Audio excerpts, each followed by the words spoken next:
So after practicing, what we usually do is, as we have already discussed, we should support the practice.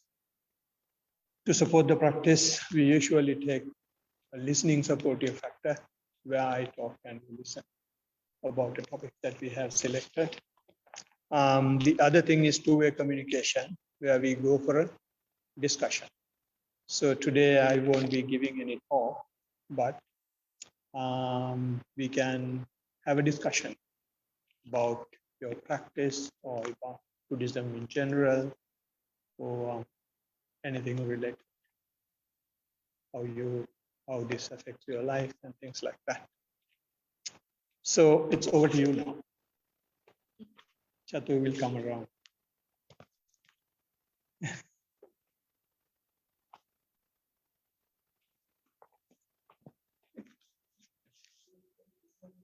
Yeah.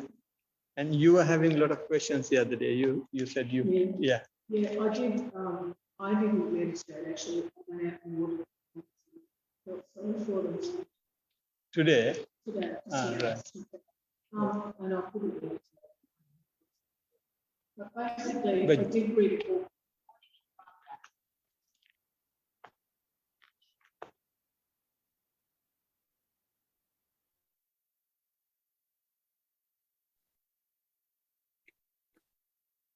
I did read the book that you gave me.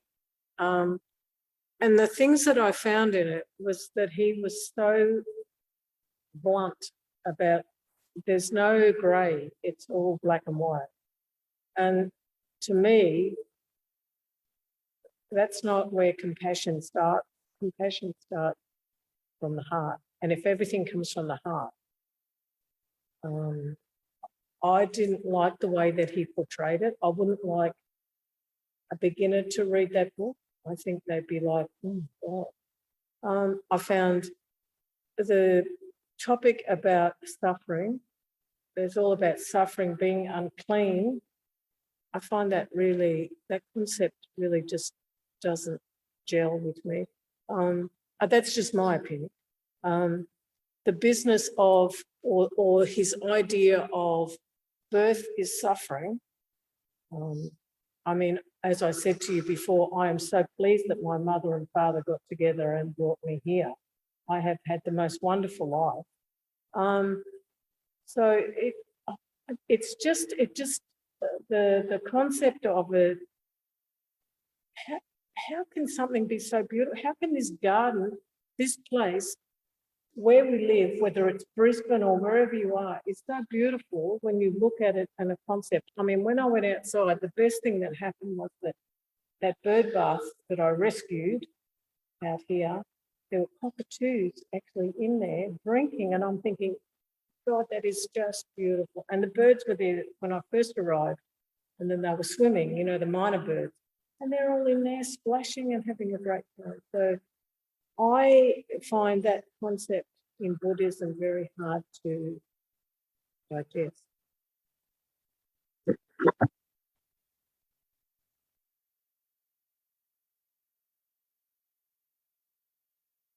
Sorry, before you go, I found also, because I have a religious background, I used to be secretary for a priest, and I found their concept of that we were born out of sin.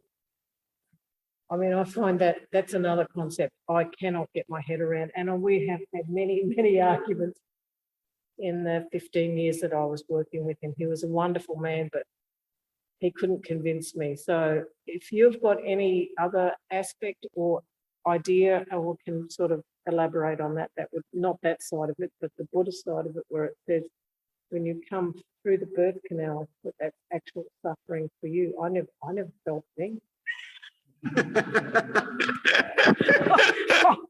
Apparently I just came out so fast, you know, they had to catch me at the other end. I was ready. And okay.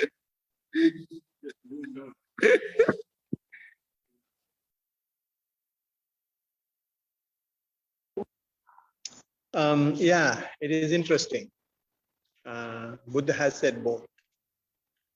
Buddha has said both. He has not only said that birth, he has said birth is suffering. And also he has said there is some satisfaction in whatever we do. He has said having a human life is a dividend of existence. It is just a gift, according to Buddha, having a human life. When he says birth is suffering, it is very wide. It is very wide. He is talking about all births, right? Say, for example, it is not only human, right? I'm talking about animal birth. Yeah, there are birth, huge range of births are there, right? So if you take all these births, right, being born as a worm, being born as ant, being born as a cow, right, they suffer, they continuously suffer. And it goes even deeper. When we are born, we don't remember whether we have been suffering or not. If you take mother's womb, it is the dirtiest place that is there, because on one side urine and on the other side feces, right? So we have been living in that place. And when we come out from there, when we are exposed to the usual air that is in the atmosphere, we start screaming, we start crying. And if we don't cry, doctor will whack us to, to ensure that he cries, which means that he is living. So in birth, living is crying to start with. And I remember when my kids swallowed something, and if I feel if they can't breathe properly, what I do is I keep pinching them as hard as possible so that they will scream. If they scream, their pathways will be clear and they should be all right. And it goes even further so far as birth is concerned. For Buddha, being born is not coming out of the mother's womb. Being born is happening each and every second in our life. That is how we grow. What happens is whatever the physical processes we have degenerate at a very fast rate that we even can think of, and regeneration is also happening at the same rate. That is a machine that is working, and to maintain that, we are doing hell of a lot of things. So therefore, because of that continuous birth we have some suffering, just taking only the physical side of it. And even the mental side is working much faster than. So even mentally, we die all the time and we are born again. Die all the time and we are born. So therefore, that suffering, birth is suffering in Buddha's sense. It is not just coming out of the womb. It is the entire existence is a birth and die, birth and death. So therefore, that process is suffering. But isn't it like your skin sheds? You get a new skin. Is that the same sort of thing? Like is suffering is it that we're born from 1 to 7 is the most expansive time in a child's life. And then from then on, from 14, 21, and we keep going. So is that what you're saying? When you're 7, you actually end up not being a child anymore because you're now moving towards teen, and then you're moving from teen to adulthood, from adulthood to whatever, and you have your children and get married and do all those things. And then one day you wake up and you go, oh, what have I done that for?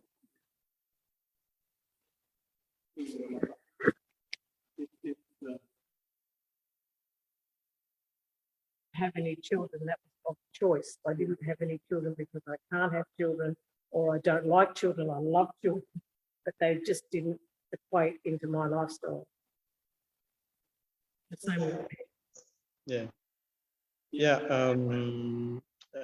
7, 14, 21 is with shorter time span compared to just the birth.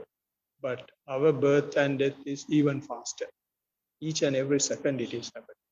The shedding of the skin is just one part of it. But when you really practice, sometimes when your mind goes into that, you may observe instances where this is like, what's the best example? Boiling water, right? It's all bubbling up, bubbling up, bubbling up, bubbling up all the time. And that is a friction that we have within. So he has gone that deep and seen this is birth, this being born every time is a suffering. And we don't see that because our attention is never inside. Our attention is outside. And that outside attention is even suffering. Right. So this is why in his Four Noble Truths, first truth is suffering of truth of suffering. And he has mentioned that as a noble truth. Even if you meditate, that will not go there. That will not go away, rather. Only thing is you will learn the art of being in harmony with it. I can understand that, but if you're saying that the womb is an unclean place, yes, I know what you mean, but then it's nature's way. I mean, that's what we're in. That those eggs come, and I mean, that is the most amazing thing that happens. And then from that, we become a human being, and out of your mother's womb comes this baby. I mean, it just blows my mind. I just go, oh my God, what an amazing concept that, you know, something can swim and it starts human life. So if you are in the womb, and as you were saying, that it's an unclean environment, but that's nature's way. This horse does the same. When a foal is born, it has to drop down. I've watched them, and it's a long way for that foal to drop, but they just come out of the sack, get up, and they can walk. Yeah, they're off. They're ready. I mean, of course, a human takes a lot longer because it has to be taught for walk. But an animal, amazing concept. Out it comes. Same with puppies, kittens. They're ready to go. Once their eyes are open, they're ready. We have it. No, true. It is the nature, but what we have in nature is suffering. The nature is suffering, and we don't know whether we really like that or not. And in fact, what Buddha says is, human beings are so addicted to suffering, and we look for suffering, and therefore our entire existence is made of suffering. Just say, for example, taking a simple example of our own, my case, right? When I was growing up as a child, why we go to school is to study well and earn a way of living. And for that, you struggle and do so many things. And then once you pass the first exam, you will have to work even harder to go to the next one. And then when you go to the uni, you will have to work even harder. And then once you finish uni, you will have to get professional qualification, professional accreditation, and all that. You will have to work even harder. So we are addicted to suffering, and we consider that as development. We consider that as way forward. We consider that as positive thinking. So these are the perception on which we have been brought up.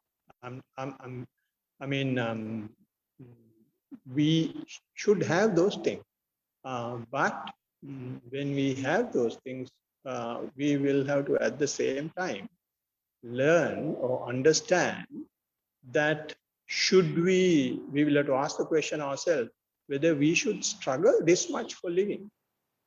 What ultimately happens is we live, we eat, and whatever we do, we die, and whatever we have done, we will leave here and just go.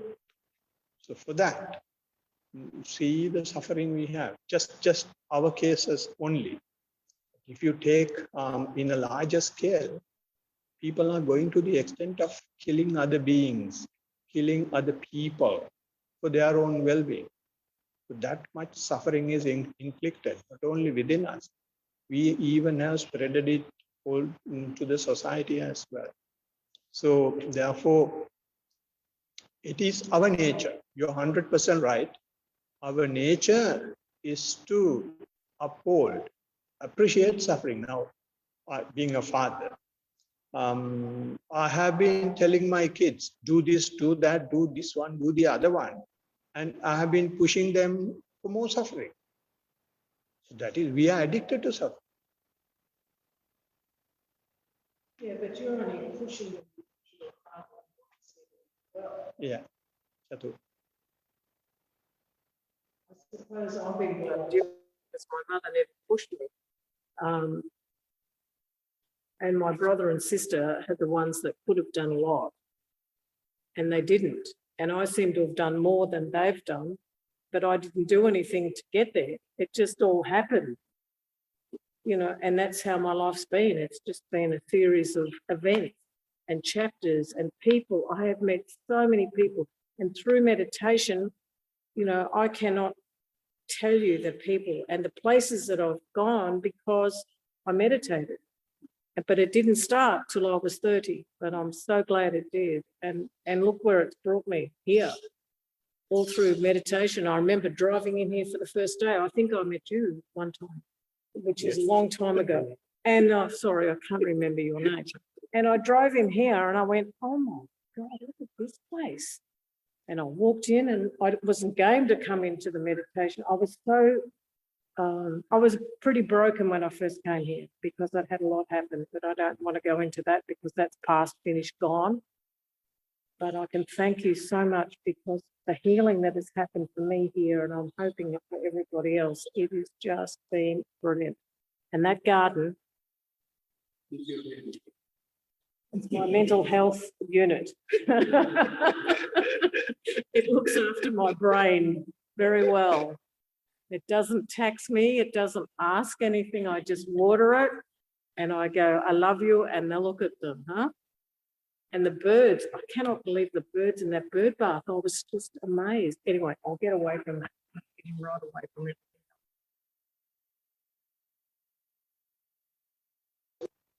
The garden that you do is not your mental health unit. It is our mental health unit as well.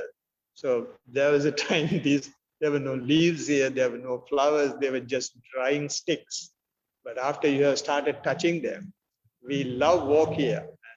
Rebecca, whenever she walks, she goes there only. Yeah, and the chief monks love so much. Yes. And this is one advantage of being a human.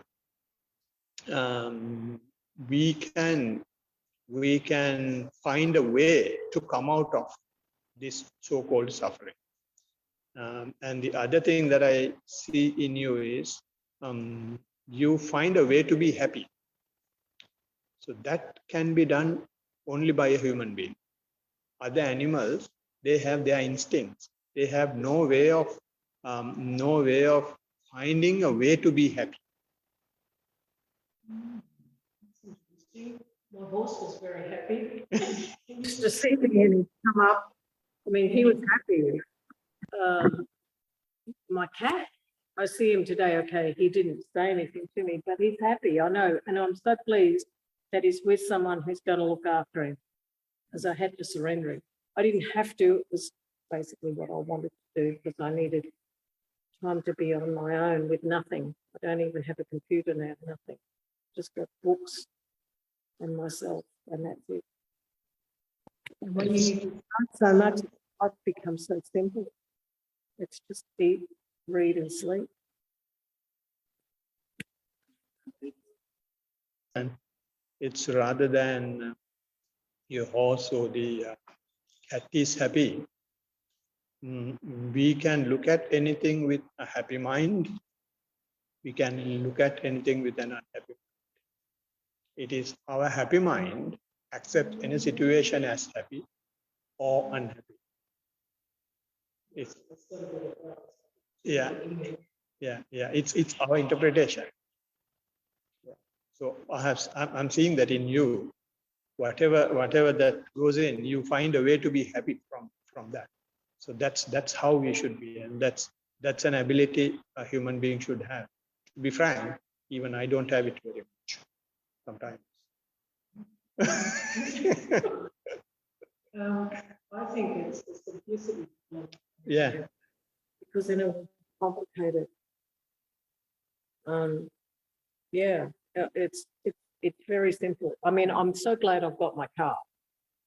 If I didn't have a car, I could get rid of the car, but I'm not about to do that yet. Yeah, that's down the track, maybe.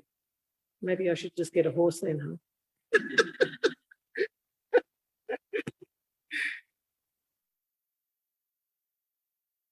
Yeah, interesting conversation. Anybody else say something?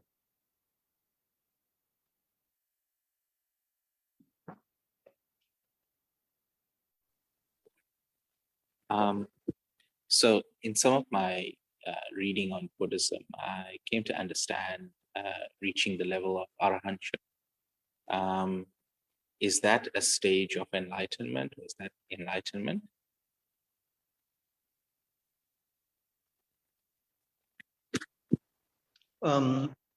Yes, that is the enlightenment of the disciples, right? So when I say of the disciples, for us, we can be arahants. Right?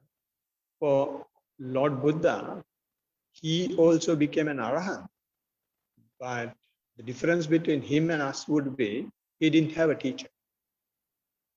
He found the way on his own, right? Which is the nature's way.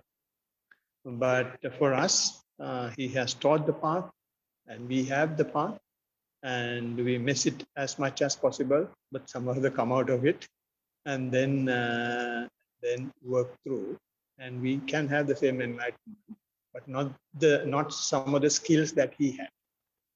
But in arahantship, what happens is we get rid of mental volition, we depreciate the craving, right? And it comes to a state, getting rid of craving and getting rid of mental volition and being dispassionate. All these things makes you happier, right? So then that state is called arahantship, and there are 4 stages to it. First one is called the stream winner or stream enterer, and then once returner, non-returner, and the arahant.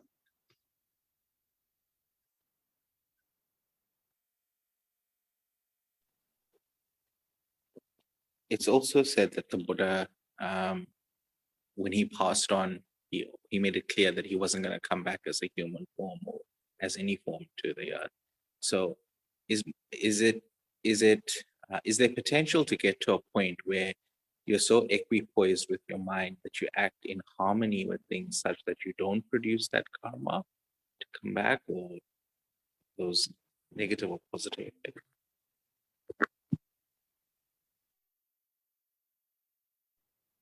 Yeah, what happens there is something called dependent origination, and in dependent origination, it's a cycle that works. So it happens very fast and each and every second of our living, and they are basically physical and mental processes, right? That dependent origination start with something called ignorance, right? So ignorance is not just the literal meaning. It's our unawareness of what is going on now, It's our inability to be to go to the very start of the physical and mental process, right? And that is where we are trying to go by being aware as much as possible. And that ignorance leads to mental volition. Mental volition leads to consciousness. Consciousness leads to physical and mental processes. Physical and mental processes leads to the 6 sense bases. That's I knows, etc. And then that leads to contact. Contact means eye contact with the form, ear contact with the sounds and things like that. And contact leads to feelings, right? So when I see something, I feel that it's good or bad or nice or ugly or some feeling I will have. And that feeling leads to craving. If it is whatever feeling, if I grab hold of it, then I cling on to that. Or if I don't like, I will try to kick it out. That is also craving, clinging, right? That clinging leads to a way of becoming, right? I want to become a person not liking that, or want to become the person disliking that. Not for 5 years in that particular fraction of a mental thought, mental moment, right? That becoming is happening all the time. This process is happening all the time. And that becoming gives you the birth. And that becoming is producing the suffering. So that is the cycle. So it's not a cycle that you can go and see. It's a physical and mental process that works very fast, right? So the question is,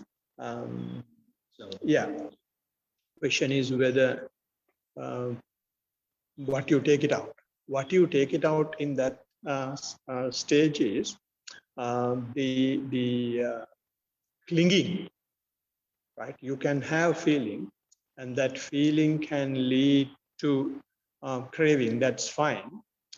Feeling can lead to craving, but if the craving becomes a clinging, that only creates the becoming, right? So we take the clinging away, right? We call it aggregates.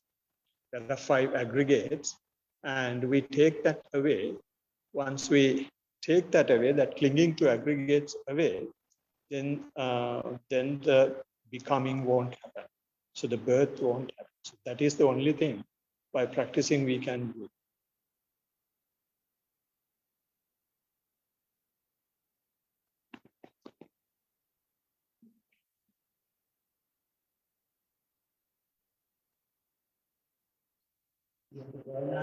No. She's doing on her own, I think, probably.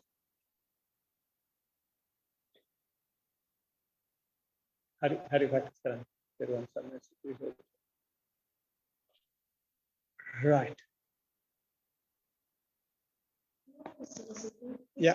So therefore, if we don't strive to anything, there'll be no, they'll all be going, oh, well, I'm not going to do this anymore. I'm just going to go and meditate for the rest of my life. I mean, I know that's very general. Try to be sensible. So basically, so why are we put here to strive when we all strive for something? Everybody has to strive for something. You've got to have, this is what I used to teach my students, you've got to have something to get you up in the morning, whether it's gardening, I don't know, cooking, meditating, whatever, so you have to have that. So if we don't strive, then there's no point in being anything. So then do we go back to being absolutely nothing? Is that the concept that we're at now? Yes. Yeah, you're right. Striving is something that we must have, right? But that striving we have directed in the wrong direction, right? Even Buddha says, without striving, you can't do this, because this requires much more energy than fulfilling our own physical senses or the sense faculties, right? Because what we do here is come and not do anything. But we can energize ourselves as much as we want to do things, but it is very hard to energize ourselves not to do things. It is the most difficult thing.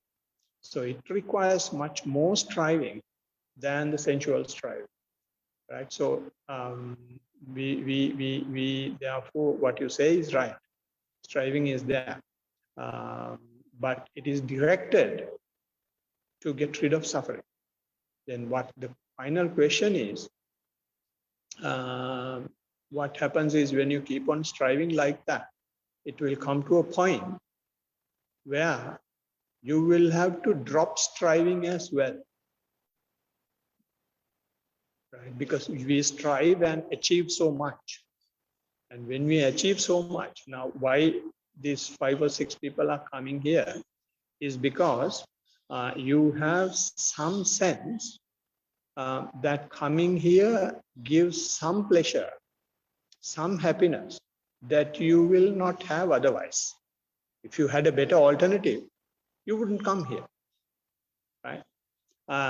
So because of that pleasure, because of that happiness, you keep coming here.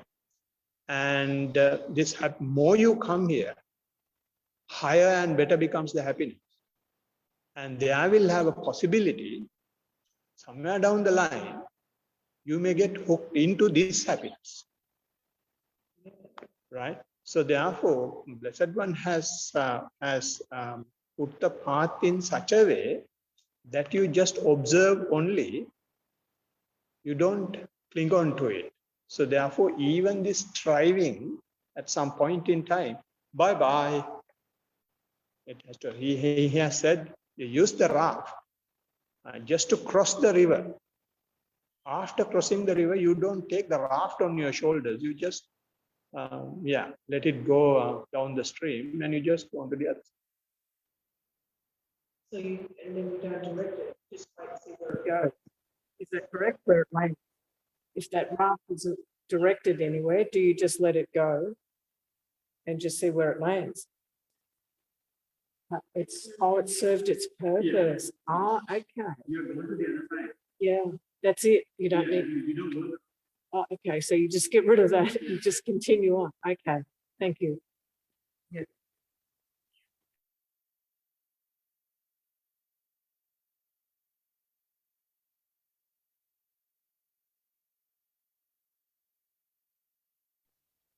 So just to lead on from Leanne's question, from that non-striving that you get,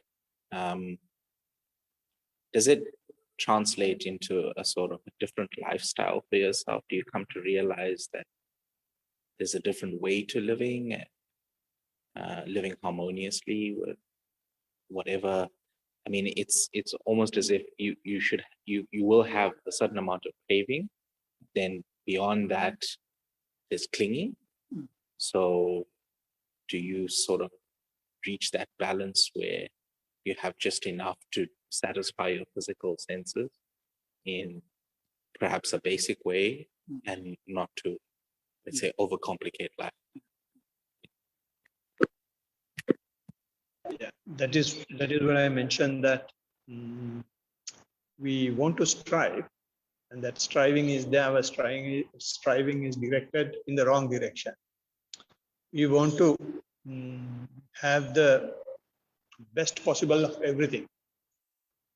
But what difference does it make? Whether you eat from a 5-star hotel or whether you eat from a shop at the corner, right? Ultimately, it goes from here and goes out from here, right? There is no difference in the smell. I'm very sorry. and it doesn't make any sense therefore. So once you realize this, and you see a lot of people are running somewhere, even they themselves don't know where they are running, right? So some people have the sense, I would call them superhuman, have the sense of understanding this. So therefore, they find more happiness in coming out of that way of lifestyle slowly and in the capacity you can do for some people. For me especially, I wasn't able to come out of it because I had loans.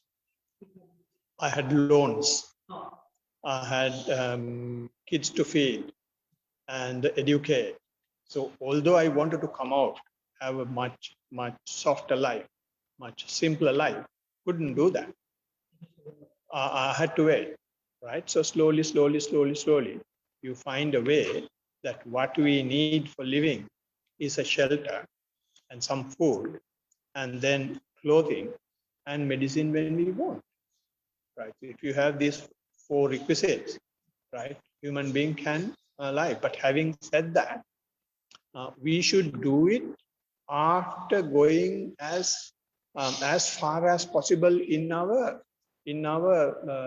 lay life, right? In our lay life, we should study as much as possible. We should have a family. We should have a partner. We should do everything possible. Otherwise, what happens is people will turn back and say, you came to this path because you could not do this. This is why for some people, it can be a choice, right? As you said, it was your choice not to do certain thing. But for some people, for Buddha, before becoming Buddha, why he had a child was that. If he didn't have a child, people would have said a lot of other things. That is why he became Buddha, because he can't produce a child. Even after producing a child, he has proven now to the world that everything is possible, but he renunciated the lay life.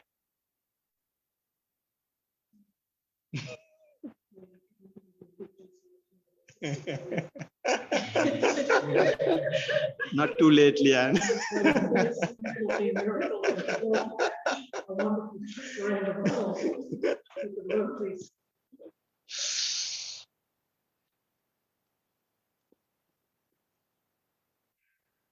Right.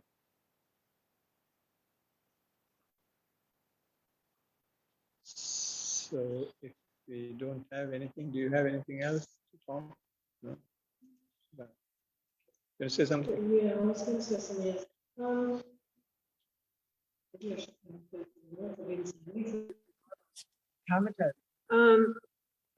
I just don't understand about the same in religion, and I used to have a lot of heated discussions with people.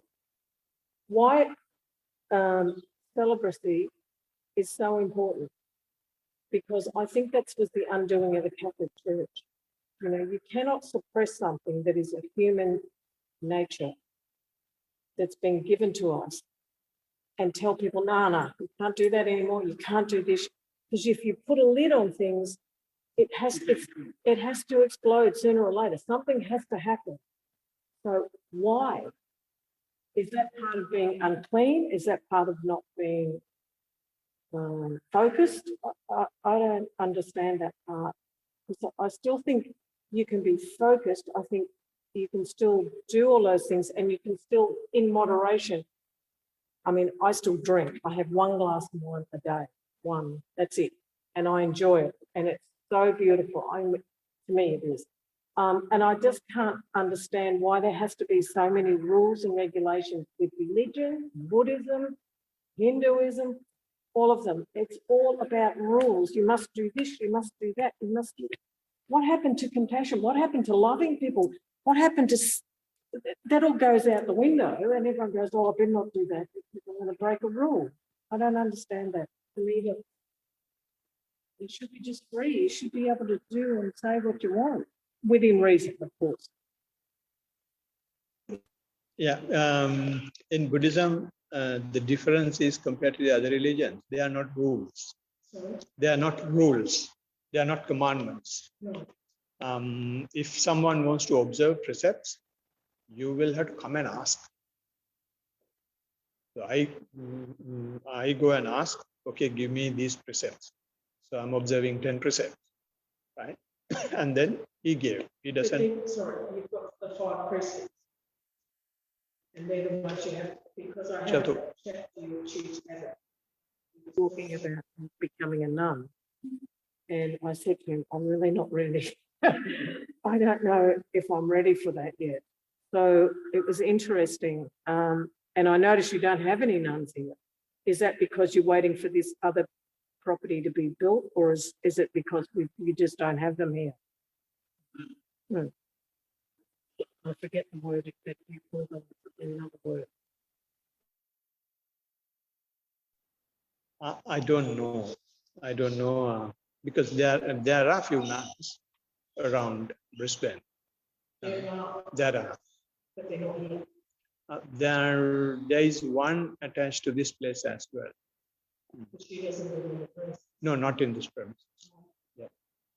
So talking about the precepts, 5 precepts, even 5 precepts, we usually have to ask.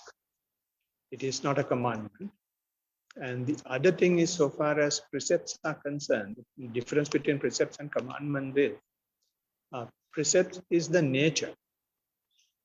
It is universal law, not killing living beings and not taking what is not given, and not engaging in sexual misconduct, and not lying, and not taking intoxication. Is good for you, good for others as well. So therefore, it's a universal. So that is the difference of precepts and the commandments and the rules in other religions. We don't say, that's very important. We don't say, if you break this, you go to hell. No. We don't say. We say, even if you break this, we can make you. We don't stone the sinner. Because you can actually step away from the precepts. If you've got a problem, something happens, you can step away and then come back. Is that correct? You don't have to stay within the precepts. If you break them all, if you want to call it that, then you can step back out and come back in. Are there many people do that? In and out. I thought that once you take them, that's it. Once you take them, that's how it is. During Buddha's time, there have been one monk who has ordained and disrobed 7 times. Yes. Yeah. It must be hard on him because is he not ready or is it? I don't know. I mean, there's got to be temptation. There has to be something that would stop you unless you're totally devoid. And that's why I think it's so important in the sense that if you get, or like we've had priests that have never done anything, they've never lived a life, they've just been in a closed environment with other priests and that's it. So therefore it should be the fact that you should have lived a life first. Because how can you give advice to somebody if they, I mean, okay, they might come to me and say, Leanne, how do you know, what happens with birth? Well, I don't know, I didn't have a child, but I can give them the advice that I think I can give them. So it's most important that people live a normal life first to understand and appreciate what it is once you come into this. Is that how it was with yourself? Or had you always thought you were going to be a monk? Or was it something that came later on? There were a lot of questions in that, but I will answer the last one. The last one. Yeah, now when I turn back and see, I have had this even when I was a child. I remember when I was very small, when we were small, we must worship Lord Buddha for the dinner to be served. If otherwise, no dinner. So I remember I was hating that, you know, when you are 5, 6, 7 years old. Who wants to worship Lord Buddha for dinner? One day I remember worshiping him. I don't want to worship you at all, but I want to attain the final arahantship. As a small child, I had heard it, right? Because I was born into in such a culture, such an environment, such a family. So I knew there was something called arahantship. I wanted to attain the full enlightenment, but I don't want to keep worshiping. I distinctly remember even now, I did that. So when I look back, so there are some instances like that where I have had this seed from the childhood, right? And the other thing that but over time, when I see, yes, I had to wait because I got involved in the mess, right? There are a lot of people, a lot of young people, even today, they realize it much faster, especially in the Western world. Why people are going after drugs so much is because they don't have anything to achieve. Everything ready-made, everything pressing of a button comes to the table, right? So therefore, they don't have anything to achieve. So they simply go for the things that should not be going for, right? So what I want to say is we did not have, when I was growing up, much things. So I had to achieve a lot of things. By trying to achieve those things, we started from scratch, very, very humble beginnings. I achieved everything possible. And then when I look back, there was no essence in any of those things I had done. And I knew that when I was in my late 30s, then only I started practicing. And then since I was already in the soup, I had to practice as well as have the lay life. Now, even today, there are thoughts coming that I should disrobe and go for the lay life. That struggle is there within us all the time, because in our head, on one side there is a saint, and on the other side is the Satan. So the devil and the God is in our head, right? Who will grow, who will win, is the one whom we feed.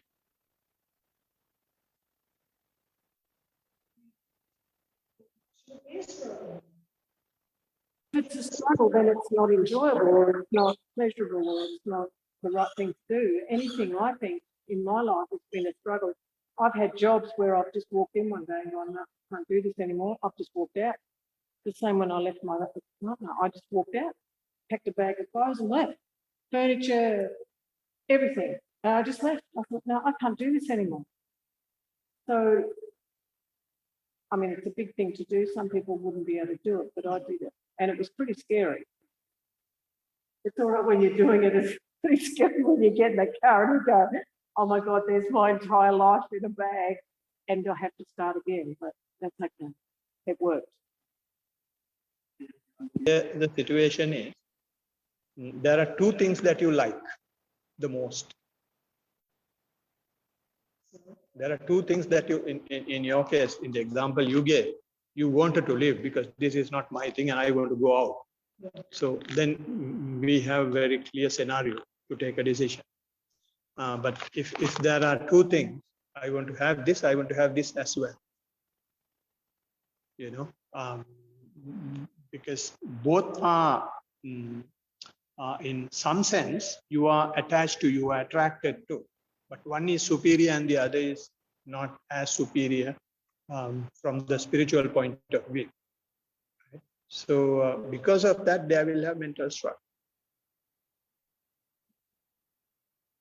But it's the nature of the mind. It's the mind wave.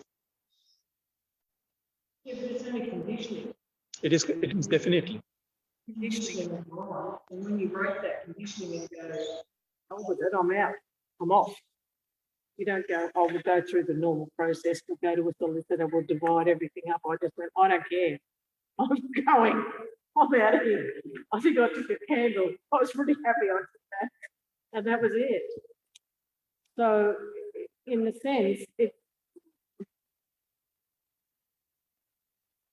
I could have sat back and gone, what am I losing? I'm losing all this stuff.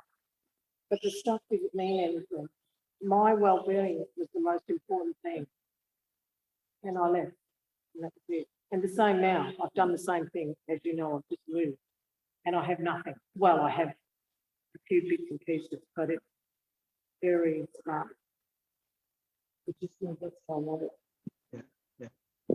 Yeah, now you will possibly understand now. Suppose somewhere down the line, you said You don't want to become a nun. You are not ready for it. Become a nun. No, I don't think so. Yeah. So suppose if this changes, Well, it could change. It- And I feel that it will change. yeah. I'm just not ready So yet. then you might understand what I'm saying. Because there is some inclination toward the other side. There is some inclination towards this side. Right? So in that case, you will have to give up one thing reluctantly. One reluctant to come onto the other side. Even if you want to have that, you can't have that and come here. You can't have the lay life. You can't have the lay life and come to the spiritual life.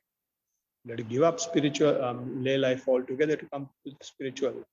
But just because you become a spiritual person, the difference will be only the dress.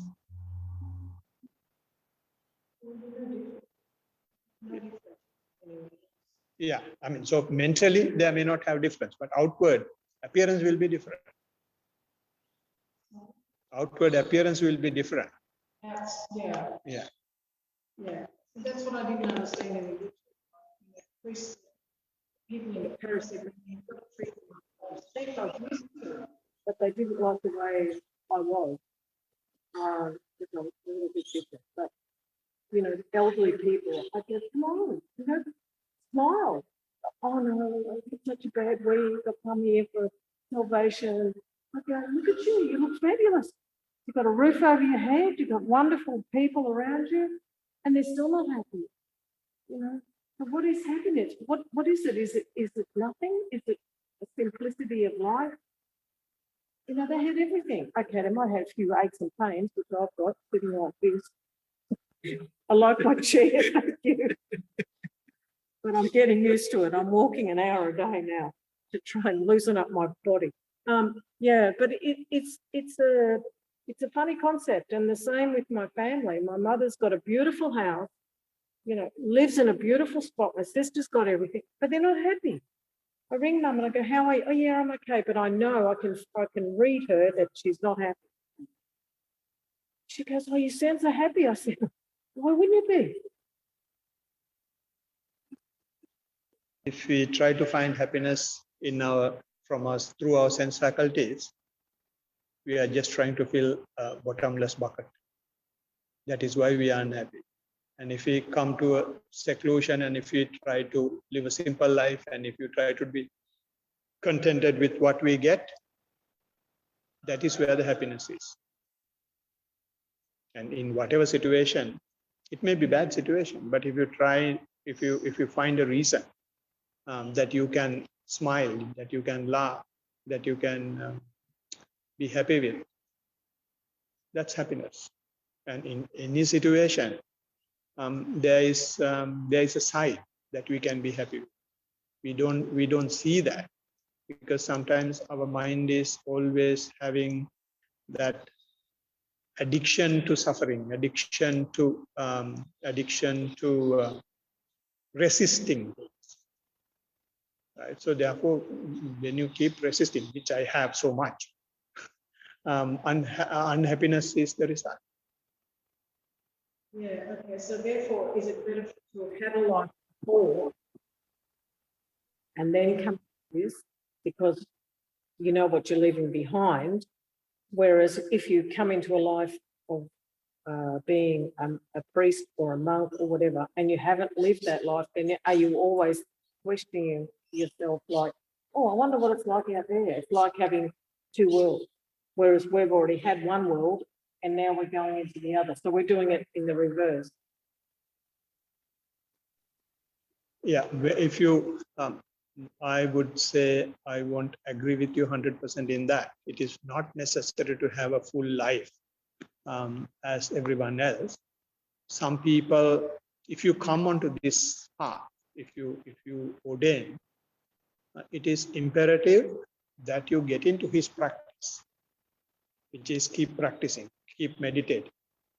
But if you don't do that, if you keep writing books, if you keep doing all the other sorts of rituals, then that is not his path.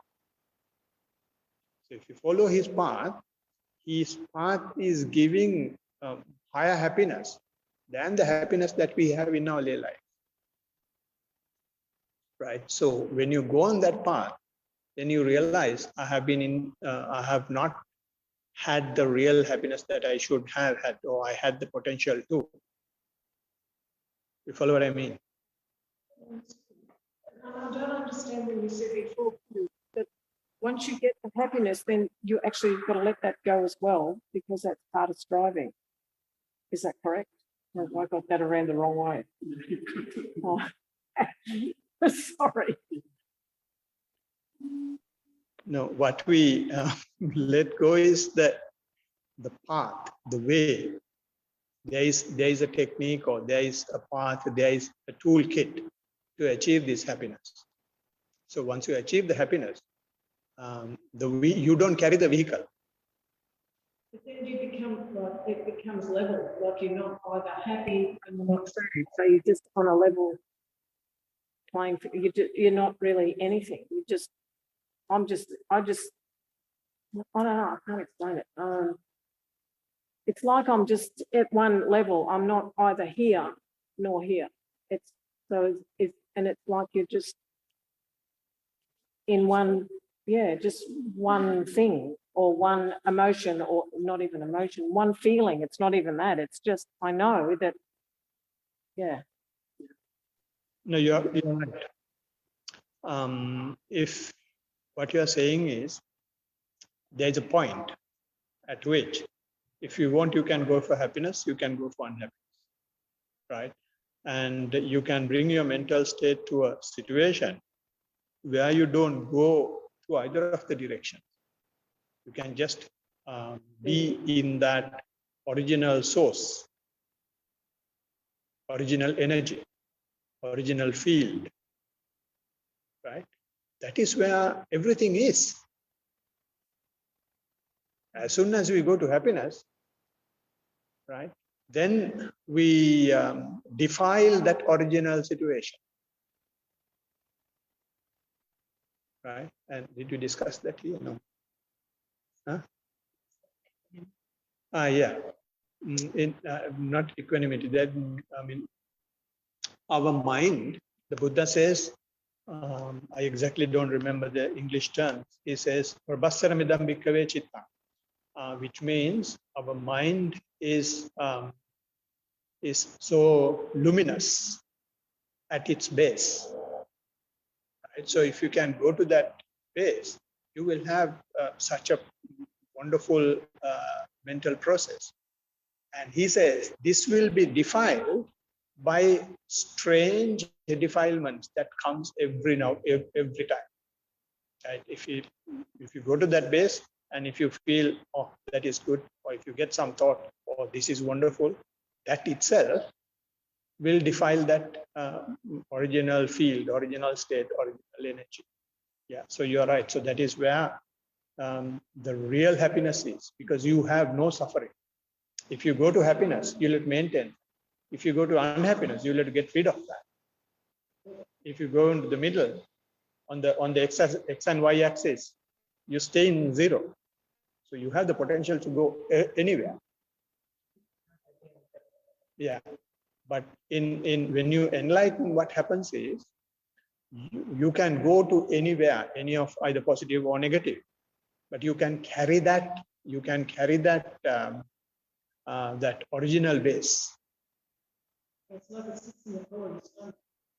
That's where it is. It's right here. Yeah, you can feel it anywhere. You can feel it, but it's mainly mental state. You are unaffected. Actually, when you achieve that state, you will have to go to the society to test your ability. Remember, go to the society where there is highs and lows, right? Plus and minus. Yeah, and see what. Yeah. The Thursday night, that meditation, I have done that meditation. I didn't talk on the phone, I was close to them. I thought, don't come near me, anybody. Yeah. No, it was lovely. It's really great. And I have never experienced that. I have never had that where it's just such a pure feeling of contentment. It's just wonderful. Thank you. When you have that, when you go to that stage, you will have to be aware of that stage when you are there. When you are in that state, Yes. you will have to tell yourself, you will have to remind yourself that I am in such and such state. Whatever way you think about it, whatever you feel about it, You have to remind yourself. you will have to remind yourself. In other words, you will have to be aware of it. Yeah, I was totally aware. Yeah, no, that awareness is the key. Otherwise, what happens is because of its gravity, right? You may be liking it even without your knowledge. You will be liking it Yeah. even without you knowing it. Right? Yeah. Because that is something that had happened to the teachers whom he went before enlightenment. He went to certain teachers and they have achieved certain levels, very fine mental states, and they had to maintain it. They had to maintain it. So therefore, what he did was, he came and instructed his disciples, keep the mindfulness to the fore. Mindfulness is the key. Mindfulness should be in the driving seat. So you can achieve anything, but you remind yourself, you tell yourself, you give yourself a certificate. Okay, I am aware. I am aware. I am aware. Because of that, there will not have any opportunity to get caught up in it. Because these states are so attractive, and they will quote you. Yeah. That's why it's such a blessing to have it happen. I mean, I'd love it to happen again. It may, but I'm not coming in here thinking I'll just sit here and see if it'll happen. So, you know, it was totally just a beautiful experience. Thank you. No, because of that comment only, I wanted to give this warning so that it is in your mind. So you will go there, and even this will come and play. So you will not get caught up. Yeah, since you know this now, Yes. even if you get caught up, one fine day you will say, "Oh, this man said to be aware of it." That is enough. That's so. If that awareness comes at least for a fraction of a second, then you will not get caught up. You are special. Right. Right.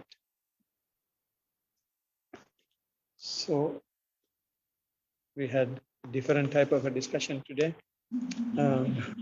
And of course, I think these are also necessary because with Sinhala group, I don't entertain these things because they will be bringing theory and go around.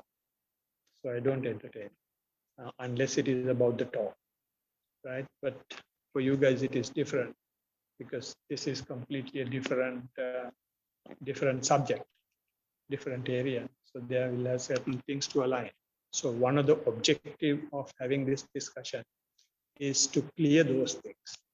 So this is why I kept on giving my viewpoints as well. Is this available? Will this be available? Yeah, it is recorded. Oh. Yeah, it's recorded.